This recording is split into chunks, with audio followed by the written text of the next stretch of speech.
ஏன்னா கை இல்லை காலும் இல்லை பிறந்த பரப்பு பிடித்தான். இப்போ பார்க்குறோம் நாகமுத்தையா வந்து எல்லா வேலையுமே செய்கிறீங்க, ஒரு இயல்பாக செய்கிறீங்க, தன்னம்பிக்கை வருது உங்களை பார்த்தாலே. ஸ்டார்டிங்கில் கஷ்டமாக இருந்துச்சா இல்லை கொஞ்சம் கொஞ்சமாக கற்றுக்கிட்டு? இல்லை இப்போ சில 7.5 வயசுக்கு பிறகு எல்லா வேலையும் செய்ய கற்றுக்கிட்டேன். எல்லா வேலையும் செய்வேன். நாங்கள் சொன்ன மாதிரி எல்லா வேலையும் செய்வேன். அருவா பிடிச்சி ஓட்டுவேன், மம்படி பிடிச்சி ஓட்டுவேன், எல்லா வேலையும் செய்வேன். நம்ம கையில் ஒரு குறைவேன், வேற யாரையும் மிஸ் பண்ண உழைச்சி என் மனசுக்குள்ளது யாருமே தொந்தரவு பண்ணக்கூடாது. வரணும், சாப்பிடணும், நீட்டாக படுத்துக்கணும். காலையில் எழுந்திரிச்சு நமக்கு என்ன டியூட்டியோ அதை செய்யணும். இல்லையா பேசாமல் வீட்டில் படுத்துவோம், பேசாமல் இருந்துருவேன். நீங்கள் ஒரு 10 ரூபா எனக்கு இறக்கப்பட்டு கொடுக்குறீங்களா, அதை நான் வாங்கிக்குவேன். உங்கள்கிட்ட நான் வந்து அண்ணன் 10 ரூபா கொடுங்க, 20 ரூபா கொடுக்க அப்படின்னு கேட்க மாட்டேன். சின்னோண்டு பிள்ளையில தூக்கி எங்கள் அம்மா எரிஞ்சிட்டு போயிட்டாங்க. என்ன சொல்கிறீங்க? எங்கே? ஆமாம், அந்த தோப்பில் இருக்கும்போது, அங்கே இருக்கும்போது தூக்கி என்னைய எரிஞ்சிட்டு போயிட்டாங்க. தூக்கி கொண்டா புத்தில் வச்சு போயிட்டாங்க. புத்தில்? புத்தில் பாம்பு புத்தில். ஓ, ஒரு 15 நாள் கழிச்சு எங்கள் அப்பன் வந்து நம்மளோட புள்ளைய காலமே அப்படின்னு வந்து கேட்கும்போது இந்த இருக்காங்க. அந்த 15 நாள் அங்கே புத்தில் தான் கிடந்தது, காட்டுக்குள்ளே. அது யார் பார்த்து? எங்கள் அப்பன், என்னை பெத்த அப்பன்.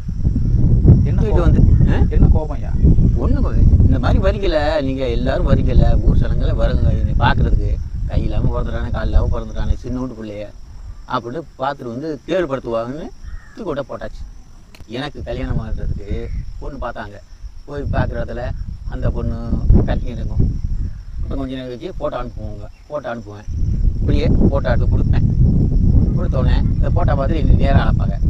பாதி என்னை பார்த்துட்டு அடுத்த நிமிஷம் கட்டிட்டா இறந்து போவோம். வீட்டில் வந்து இறந்து போவோம்னு சொல்லுவோம்.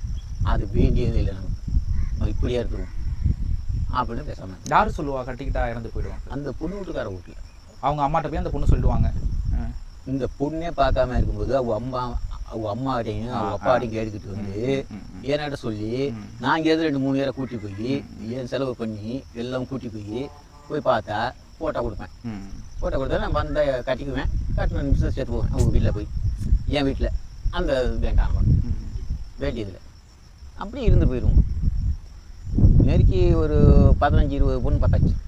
எங்கள் அம்மா இறந்து 30 அன்னைக்கு 30ஓட முடிச்சு அதுக்கு பிறகு நிறையா 30-40 பொண்ணு பார்த்தாச்சு. எல்லாமே இந்த மாதிரி சொல்லிட்டாங்க, வேண்டாம், இப்படியே இருந்தது அப்படின்னு நான் நினச்சேன். சுற்றுப்புறத்தில் உள்ளவங்களாம் எப்படி பார்க்க தொடங்கினாங்க நாகமுத்தையாவை? இந்த மாதிரி கையில் போனேன்னா எல்லாரும் வணக்கம், வாங்க இருங்க தம்பி சாப்பிடுங்க அப்படிம்பாங்க. என்னை யாரும் பேச மாட்டாங்க. நம்ம ஊருக்குள்ளே பொறுத்த வரைக்கும் சொல்கிறேன். நான் வந்து அவரை வந்து 18 வருஷமாக நான் பார்க்குறேன். விவசாய வேலை அனைத்து வேலையும் பார்ப்பாப்புல. வம்பட்டி பிடிச்சி வெட்டுறது, 100 நாள் வேலை செய்கிறது எல்லாமே நல்லா துருன்னு இருக்கவே மாட்டாப்புல. நல்லா வேலையெல்லாம் நல்லா செய்வாப்புல. ஆமாம், 100 நாள் வேலைக்கு போனால் நாங்கள்லாம் கூட சேர்த்து ரெஸ்ட் எடுப்போம். அவர் ரெஸ்ட்டே எடுக்க விட மாட்டாப்புல. எழுந்திரிச்சு வேலையை பாருங்கள் பாப்புல.